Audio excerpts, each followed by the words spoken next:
Hello students, I hope you all are doing well in your life. आप लोगों का exam बहुत ही अच्छे तरीके से तैयारी हो रहा होगा। तो देखिए आज का most important question understanding of India का 15 मार्क्स के अंदर पूछा जाने वाला क्वेश्चन, और इस क्वेश्चन से शॉर्ट भी पूछ सकता है। 5 मार्क्स का जो क्वेश्चन होता है, देखिए फिफ्थ वन, पाँचवा का पहला, स्वतंत्रता आंदोलन में सिद्धू कान्हू के योगदान का वर्णन करना है। और सिद्धू कान्हू दोनों अलग अलग इंसान थे, ये समझना है बात को। ये दोनों एक ही आदमी का नाम नहीं है। सिद्धू अलग था, कान्हू अलग था, लेकिन दोनों एक ही भाई थे। अब क्वेश्चन को सबसे पहले समझना है कि स्वतंत्रता आंदोलन में किस प्रकार से इनका योगदान रहा था, क्योंकि हमारे देश को गुलाम बनाया गया था किनके द्वारा? ब्रिटिश अंग्रेज़ों के द्वारा। तो उस समय हमारे देश को छुड़ाने के लिए किस प्रकार का योगदान था, यही को बता देना है। बहुत ही आसान है, बहुत ही सरल शब्दों में आप लोगों को इसका आंसर बताया जाएगा। तो आप लोग साथ में नोटबुक के साथ पेन लेकर के लिखते चलेंगे। तो देखिए सबसे पहले सिद्धू कान्हू का इंट्रोडक्शन करवा देंगे। जन्म कहाँ हुआ था, वे किस परिवार से थे, उनके माता पिता, ये सब के बारे में बताएंगे। जैसा कि हम लोग बिरसा मुंडा के बारे में लिखे थे, सबसे पहले ये आप लोगों को लिखना ही है। इसका आंसर देखिएगा, सिद्धू कान्हू लिख दीजिएगा। उसके बाद पॉइंट बाय पॉइंट इस पॉइंट को ज़रूर डिनोट कीजिएगा। आगे आप लोग कहानी की तरह लिखे या ना लिखे, लेकिन इस चीज़ को आप लोग ज़रूर लिखिएगा। देखिए सबसे पहले जन्म कहाँ हुआ था, तो देखिए जन्म, ये दोनों भाई थे तो दोनों का जन्म तो एक ही स्थान पे होगा ना, भले डेट अलग होगा। तो जन्म हुआ था संथाल परगना, संथाल परगना के भोगनाडीह गांव में। नाम देखिएगा भोगनाडीह, जो अभी के साहेबगंज जिले में पड़ता है। ये किस परिवार से बिलोंग करते थे? आदिवासी परिवार। सिद्धू जो बड़े भाई थे, कान्हू जो छोटे भाई थे। नाम से ही पता चल रहा है, जो पहले बड़ा कान्हू छोटा, ये याद रख सकते हैं। तो सिद्धू का जन्म 1815 ईस्वी में, कान्हू मुर्मू का जन्म 1820 ईस्वी में। इन लोग टाइटल यूज करते थे मुर्मू। इनके दो भाई थे। कितने भाई थे? दो भाई थे, जिनका नाम था चांद और दूसरे का नाम था भैरव। चांद का जन्म 1825 ईस्वी में और भैरव का जन्म 1835 ईस्वी में। जन्म को याद रखना कोई डिफ़िकल्ट टास्क नहीं है। सबका जन्म देखिए 5-5 साल का डिफरेंस है, और लास्ट वाला भाई का जन्म 10 साल का डिफरेंस है। कितना से शुरू हुआ था? 1815, 5-20, 5-25 और 10-35। इनकी दो बहन भी थी, देखिए क्या नाम है? फूलो और झानो मुर्मू। फूलो मुर्मू और झानो मुर्मू। इनके पिता का नाम था चुन्नी मांझी। क्या नाम था? चुन्नी मांझी। और सबसे इम्पोर्टेंट, जिसके बारे में हम लोगों को क्वेश्चन में पूछ रहा है, स्वतंत्रता आंदोलन में सिद्धू कान्हू के योगदानों का वर्णन करें। तो इनका जो सबसे बड़ा योगदान था वो था विद्रोह। कौन सा विद्रोह है? संथाल विद्रोह। याद रखिएगा, क्योंकि शॉर्ट में भी पूछ सकता है। और संथाल विद्रोह को ही हूल विद्रोह के नाम से जाना जाता है। संथाल विद्रोह को हूल विद्रोह के नाम से जाना जाता है। ये इम्पोर्टेंट है। तो इतना पॉइंट आप लोगों को याद कर लेना है। उसके बाद हम लोग आंसर लिखेंगे इसका डिस्क्रिप्टिव टाइप में, कहानी की तरह, राइट। तो इसके बारे में हम लोग लिखेंगे संथाल विद्रोह के बारे में, क्योंकि यही तो योगदान दिया गया था। अब अगर ये भी पूछ दे कि सिद्धू और कान्हू मुर्मू को वर्णन करें, अगर वर्णन करने बोलेगा, ये पॉइंट लिखना है। इसके बारे में सिंपली क्या लिख सकते हैं? यहीं से तो एक पेज आप लोगों का कंप्लीट हो जाएगा कि सिद्धू और कान्हू मुर्मू का जन्म संथाल परगना के भोगनाडीह गांव में हुआ था, जो वर्तमान में साहेबगंज जिले में पड़ता है। वे एक आदिवासी परिवार से नाता रखते थे। उनका जन्म आदिवासी परिवार में हुआ था। सिद्धू मुर्मू का जन्म 1815 ईस्वी में और कान्हू मुर्मू का जन्म 1820 ईस्वी में हुआ था। उनके दो और भाई थे जिनका नाम चांद मुर्मू और भैरव मुर्मू था। चांद मुर्मू और भैरव मुर्मू जिनका जन्म 1825 ईस्वी में तथा 1835 ईस्वी में हुआ था। इनकी दो बहन भी थी जो क्रांतिकारी थी। तो इस प्रकार से आप लोग लिख सकते हैं कि इनकी बहन थी जो क्रांतिकारी थी, फूलो और झानो मुर्मू। इनके पिताजी का नाम चुन्नी मांझी था। इन्होंने जो विद्रोह किया उसका नाम संथाल विद्रोह था, सबसे इम्पोर्टेंट, जिसे हूल विद्रोह के नाम से भी जाना जाता है। तो इसी को आप लोग लिख दीजिएगा ना, तो एक पेज तो ऐसे ही कंप्लीट हो जाएगा, क्योंकि एग्ज़ाम में आप लोगों को ज़्यादा से ज़्यादा आंसर को भरना रहता है, क्योंकि पेज बहुत ज़्यादा मिलता है। तो अब देखेंगे हम लोग संथाल विद्रोह किस प्रकार से हुआ था और ये विद्रोह होता क्यों है। क्योंकि अंग्रेज़ों के द्वारा बहुत ही भारतीय को परेशान किया जाता है। जब परेशान किया जाता है तो वहाँ से एक हीरो निकलता है।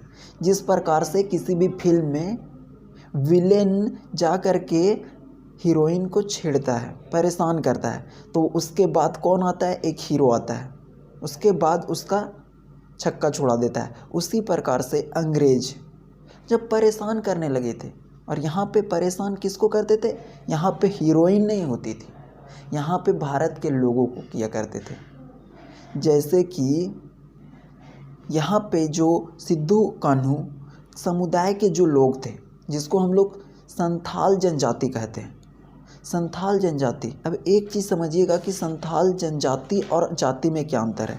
जाति का मतलब होता है जो जन्म से प्राप्त होता है, जन्म के आधार से मिलता है, उसे जाति कहते हैं। और जनजाति का मतलब, जनजाति का मतलब होता है कि जो संस्कृति है, जिस क्षेत्र में आप रहते हो, जिस भूभाग में रहते हो, वहाँ किस प्रकार की भाषा बोली जाती है, उसके आधार पर मिलती है। तो जनजाति संस्कृति भाषा के आधार पर मिलती है और जाति जन्म के आधार पर मिलती है। तो सिद्धू और कान्हू जिस जनजाति से बिलोंग करते थे वो था संथाल, इसीलिए संथाल विद्रोह का नाम दिया गया था।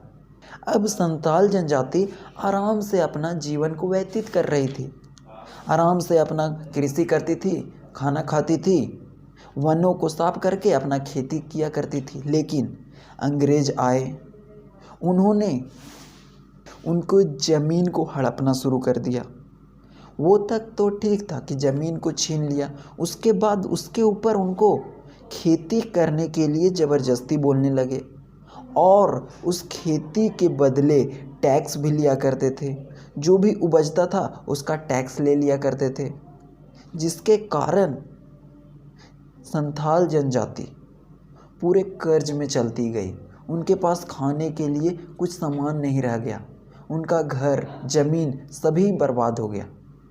तो इसका मेन रीज़न होने का था, अगर पूछे तो आप लोग लिखिएगा कि इसका मेन रीज़न था कि ज़मींदारों, अंग्रेज़ों के द्वारा उनको ज़मीनों को छीन लिया गया था और उनसे बहुत ज़्यादा टैक्स लिया जाता था, बहुत ज़्यादा टैक्स लिया जाता था और ज़मीनों को छीन लिया गया था। ये था मेन रीज़न। तो अब वहाँ पर एक हीरो आया जिसका नाम था सिद्धू कान्हू। तो देखिएगा इसका आंसर बहुत ही आसान है। इस प्रकार का कोई भी चीज़ लिखने के लिए आएगा, क्या थे वो, सबसे पहले स्वतंत्रता सेनानी थे, स्वतंत्रता सेनानी थे, एक महान नेता थे। तो सिद्धू कान्हू एक भारतीय स्वतंत्रता सेनानी और एक महान नेता थे, क्योंकि फ्रीडम फाइटर थे, ये तो लिखना है सभी में। इन्होंने ब्रिटिश मतलब अंग्रेज़ों, ज़मींदारों और साहूकार, साहूकार का मतलब जो टैक्स लेने का काम करती है, पैसा वसूलने का काम करती है, के खिलाफ एक विद्रोह किया। किन्होंने, सिद्धू कान्हू ने। और ये विद्रोह था संथाल विद्रोह, ये ज़रूर लिखिएगा, जो 1855 में हुआ था, या फिर कहीं कहीं 1855 से 1856 होता है। अब आगे देखिएगा कि ये विद्रोह शुरू किया गया था संथाल जनजाति के द्वारा शुरुआत की, जिसे संथाल विद्रोह के नाम से जाना जाता है। क्यों? क्योंकि वो संथाल जनजाति के थे, जिस जनजाति के होते थे उसी के अनुसार से नाम रख दिया गया था।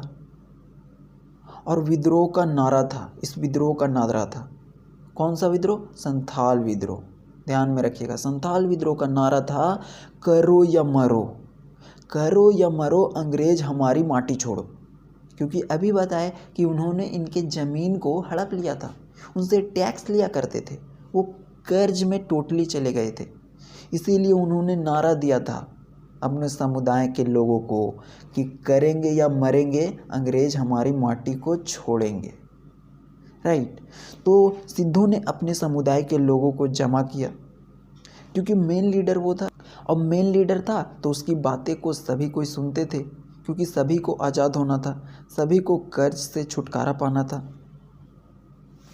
तो सिद्धू ने अपने समुदाय के लोगों को जमा किया और 30 जून 1855 को, ये जो 30 जून 1855 डेट को हाईलाइट कीजिएगा, को संथाल आदिवासी की सभा हुई। संथाल जाति थी वो आदिवासी के अंतर्गत ही आती थी, तो संथाल आदिवासी की सभा हुई, जिसमें से 50 के लोग आए। 50 के मतलब अभी आप लोग जानते हो, के का मतलब 1000 होता है। 50,000 लोग आए थे। संथाल विद्रोह भोगनाडीह से शुरू हुआ। भोगनाडीह जो उन लोगों का गांव था, सिद्धो और कान्हू मुर्मू का, तो वहाँ से शुरू हुआ और वे दुश्मनों पर टूट पड़े। उन्होंने ग्रुप बनाया, 50,000 लोग आए और वो अंग्रेज़ों के खिलाफ, साहूकारों के खिलाफ और ज़मींदारों के खिलाफ लड़ना शुरू कर दिए। इनके पास हथियार थे, क्या थे? तीर और धनुष। इन लोगों के पास तीर और धनुष थे, लेकिन पैराग्राफ आप लोग थोड़ा सा छोड़िएगा। इनके पास तो तीर धनुष था, लेकिन अंग्रेजों के पास आधुनिक हथियार जैसे बंदूक, गोला बारूद थे। बंदूक का मतलब गन और बम था। अब बताइए कि इन लोगों के पास तीर धनुष था और इन लोगों के पास बम था, गोला बारूद था और बंदूक थी, तो इन लोगों को ज़्यादा एडवांटेज मिलता लड़ाई में। लेकिन जब दोनों के मुठभेड़ हुआ तो आदिवासी ने दरोगा की हत्या कर दी। जब ये समुदाय, संथाल समुदाय और अंग्रेज़ों के बीच लड़ाई हुई, तो संथालों ने क्या किया ना कि इन भारी पड़ना शुरू हो गए। भले ही इनके पास तीर धनुष था और इनके पास आधुनिक हथियार था, उन्होंने इनके कई दरोगा को स्वर्ग का निवास करा दिया, मतलब हत्या कर दी। अब इतने बड़े ऑफिसर का हत्या करने से इन लोगों को हालत ख़राब हो गई अंग्रेज़ों की।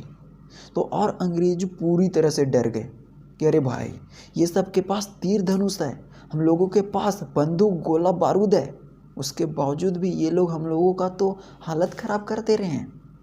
इसीलिए ये लोग पूरे डर गए और बचने के लिए, और आगे लिखिएगा कि ये लोग डर गए और इन्होंने मार्टिलो टावर की मदद ली। संथालों से बचने के लिए अंग्रेज ने मार्टिलो टावर की मदद ली। वहाँ पर एक टावर था जो अंग्रेज़ों के द्वारा बनाया गया था ताकि वो युद्ध के दौरान बच सके, तो उसकी मदद ली, मार्टिलो टावर की मदद ली।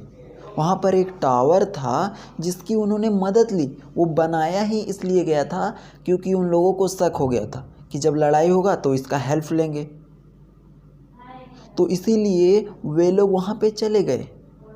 और वहाँ से जा कर के आप लोग देख सकते हैं मार्टिलो टावर का दृश्य, यहाँ पे किस प्रकार से ये बनाया गया था। तो उसकी मदद ली और उन्होंने संथालों को हरा दिया, क्योंकि ऐसे तो पा नहीं रहे थे आधुनिक हथियार के बावजूद भी। फिर भी उन्होंने बहुत कोशिश की संथालों ने, और वे अंत में हार गए। सिद्धू कान्हू को पकड़ लिया गया, बहुत सारे लोगों को मार दिया गया और उन्हें फांसी दे दी गई। पकड़ करके उन लोगों को फांसी दे दी गई ताकि इन लोगों का आंदोलन यहीं पे खत्म हो जाए। इस प्रकार से उन लोगों का आंदोलन यहीं पे समाप्त हो गया। और सबसे इम्पोर्टेंट लास्ट में लिखिएगा कि इसे भारत का प्रथम जन क्रांति, जन मतलब जनता के द्वारा क्रांति कहा जाता है। इसे प्रथम जन क्रांति कहा जाता है। और 30 जून को हूल दिवस तथा सिद्धू कान्हू को याद किया जाता है। 30 जून को उस जगह पे हूल दिवस भी मनाया जाता है जहाँ पे ये लोग जन्म लिए थे, और वो जगह थी भोगनाडीह गांव में। वहाँ पे हूल दिवस मनाया जाता है, जो आप लोग देखते भी होंगे कि हूल दिवस का छुट्टी भी दिया जाता है झारखंड के विद्यालयों में। तो ये था कंप्लीट आंसर सिद्धू कान्हू के वर्णन करने के लिए स्वतंत्रता आंदोलन में। तो बहुत ही आसान शब्दों में आप लोगों को बताया गया। ये आप लोगों को अच्छे से याद कर लेना है और एग्जाम में आएगा तो लिख देना है। Thank you.